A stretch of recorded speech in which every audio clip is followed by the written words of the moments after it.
E hoje o presidente Lula e representantes do Congresso e do Poder Judiciário fizeram uma solenidade para lembrar os ataques de 2 anos atrás.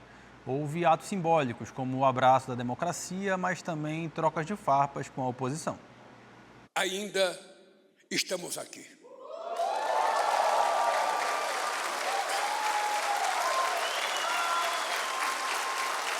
Foi com essas palavras que o presidente Lula deu início à solenidade que marcou os 2 anos dos ataques golpistas de 8 de janeiro. A cerimônia começou no Palácio do Planalto, mas foi na Praça dos Três Poderes que cerca de 1.200 pessoas acompanharam o abraço pela democracia. A cerimônia foi organizada pelo Palácio do Planalto. O ministro Edson Fachin representou o Poder Judiciário e o senador Vital do Rego representou o Poder Legislativo. Eles fizeram fortes críticas ao ato golpista e àqueles que o defendem. Precisamos sempre lembrar do que aconteceu, para que não se repita. Precisamos sempre lembrar do que aconteceu, para que as novas gerações não esqueçam das dores de uma ditadura e dos males que o autoritarismo traz. O Brasil não pode se repetir. E aqui, ao contrário do que nós ouvimos, já me encaminhando para encerrar, presidente Lula, presidente Múcio, e a Vossa Excelência também menciono, porque se faz justiça, que entre membros das forças houve aqueles que não se predispuseram a subjugar-se à infâmia dos que tentavam e tramavam contra as vidas, como a do presidente Lula, do vice-presidente Alckmin, do ministro Alexandre de Moraes. É necessário que façamos justiça, porque não podemos tratar igualmente os que são desiguais. Venho aqui, em nome do presidente Rodrigo Pacheco e do Senado Federal, a dizer exatamente que continuaremos assim. O presidente Lula reafirmou que os responsáveis pelos atos serão punidos, inclusive suspeitos de um plano para matar autoridades, incluindo ele mesmo. Seremos implacáveis contra quaisquer tentativa de golpe. Os responsáveis pelo 8 de janeiro estão sendo investigados e punidos. Ninguém foi ou será preso injustamente. A solenidade também marcou a entrega de obras destruídas nos atos. Depois de um trabalho delicado para colocar e restaurar os 180 pedaços quebrados, essa ânfora italiana de cerâmica pintada à mão está de volta ao Planalto. O quadro As Mulatas, de Di Cavalcante, que sofreu diversos cortes durante a invasão, também foi restituído. O relógio do século XVII, trazido ao Brasil por Dom João VI e feito com casco de tartaruga, já está em seu devido local, depois de um processo de recuperação em parceria com o governo da Suíça. Além destes, outros 18 itens vandalizados durante a ocupação do Palácio do Planalto foram colocados em exposição.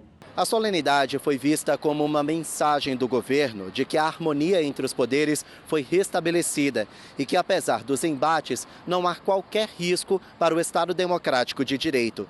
No entanto, a oposição reagiu e acusou o presidente Lula de usar a data como um evento político para atacar inimigos. O governo Lula não tem projeto para o Brasil e, por isso, usa esse tipo de situação como cortina de fumaça para tentar encobrir o fracasso que é o seu governo. Lula ignorou e mandou recado. Estamos aqui para dizer alto e bom som: ditadura nunca mais, democracia sempre. Tá aí, agora eu falo ao vivo com o Igor Damasceno, que acompanhou todo esse dia movimentado lá em Brasília para saber, como esses atos promovidos pelo governo Lula em relação ao 8 de janeiro repercutiram lá na capital federal. Esperar o Igor chegar aqui comigo, tá aí o Igor. Igor, boa noite para você. Como é que foi a repercussão desse dia aí em Brasília? Oi, Dante. Boa noite a você, boa noite também a todos que nos acompanham. São duas grandes repercussões aqui em Brasília e também nas redes sociais. A primeira delas é a nova pérola do presidente Lula.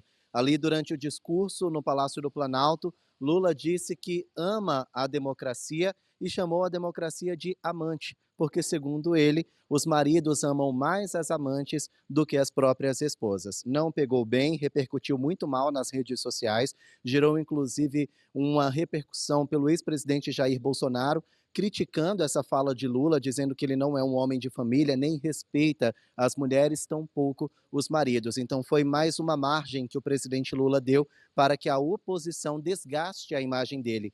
Isso, claro, nos gerou uma notícia de bastidor, uma informação de bastidor.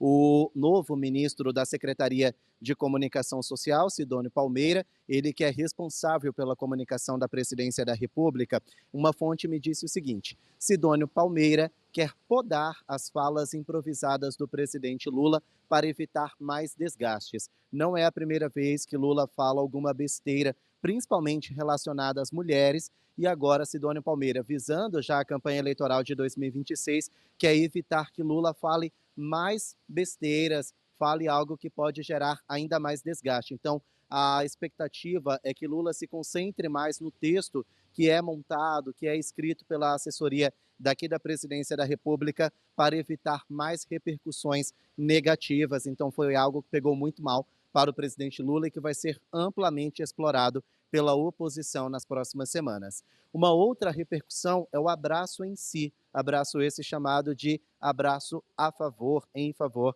da democracia.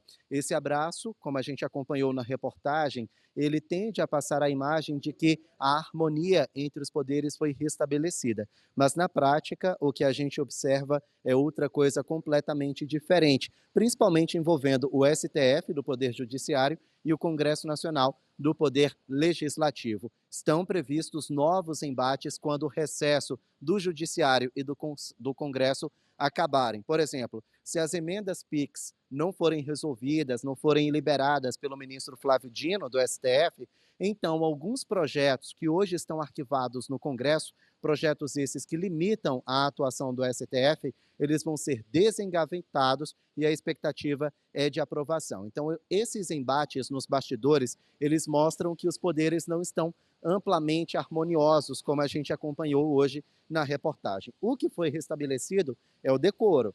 2, 3 anos atrás, a gente viu o presidente da República xingando os ministros e opositores políticos dos maiores nomes possíveis, os mais feios. Agora isso não existe mais, então decoro foi restabelecido. Agora a harmonia, isso é outra história. Dante, se você me permite alguns minutinhos, eu quero compartilhar um relato com você a respeito de uma situação que eu acompanhei hoje na Praça dos Três Poderes, enquanto nós preparávamos as nossas reportagens. Eu estava em frente ao STF e vi uma família tirando fotos ali do STF, dos monumentos que tem na Praça dos Três Poderes. E aí, em dado momento, o pai, ele chegou ao filho esse adolescente, e ele falou bem assim: é aqui que trabalha esses... E aí ele falou um palavrão que eu não posso pronunciar aqui, se referindo aos ministros da Suprema Corte. E continuou: precisamos tirar esses caras, eles são um atraso para o país.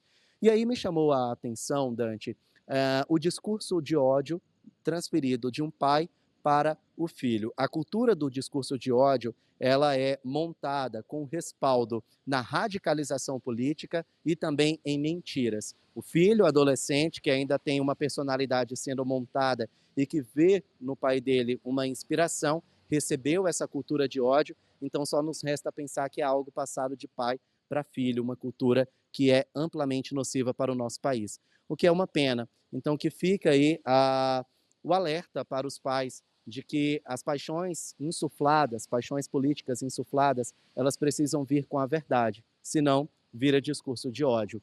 E, Dante, é uma situação um tanto complicada, porque algumas pessoas ainda tendem a relutar com essa palavra golpe, essa palavra golpistas. Muitas pessoas perguntam: que golpe? Que golpista? E se ofendem com isso. Gente, quando as pessoas se organizam em bando para tentar tirar do poder um presidente democraticamente eleito, um governo democraticamente eleito, segundo nossa Corte Eleitoral, essas pessoas inconformadas com as urnas eletrônicas, quando resulta um ataque como esses que vocês acompanharam aí nas reportagens, isso é uma tentativa de golpe. E a pessoa é considerada, assim, golpista. Não é possível que ainda há pessoas que relutem. É realmente uma situação absurda. E não precisa ser petista ou ser apoiador de Lula para isso. Basta apenas estudar história. Voltamos ao estúdio. Quer ficar por dentro de todas as notícias da programação de A Crítica? Então já se inscreve no nosso canal, ativa aí o sininho para receber todas as notificações e não perder nenhum conteúdo. E até o próximo vídeo.